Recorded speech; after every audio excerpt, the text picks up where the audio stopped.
Inday, maari bang ligawan kita sa cellphone?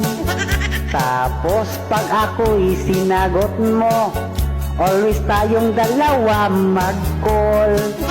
Huwag kang magdududa, ako ay talagang binata pa. Ako'y wala pang asawa, ngunit anak ko ay 3 na. Pang-apat ka, Inday, na aking aanakan. Ika'y aking pasarapan, matapos ay iiwan. Bobosogin ka sa pag-ibig, ang bigas di ko i-promise. Pagkathabol ko lang sa iyo, bilog mong mundo.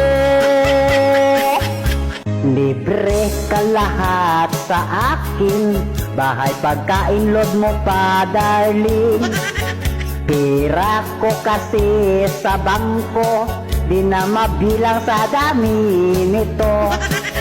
At kung sagutin mo lamang ang pag-ibig kong naramdaman, itlog at poste kong kinakalawang, muling mabuhay at malunasan. Sa cellphone lang pala ako magka-jowa, lalo na't mag-Facebook account, stalkin at i-scroll down.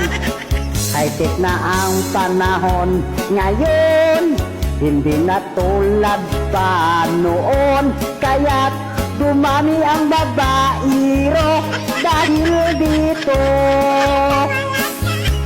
Kaya't nauso ang kabit ngayon dahil sa cellphone.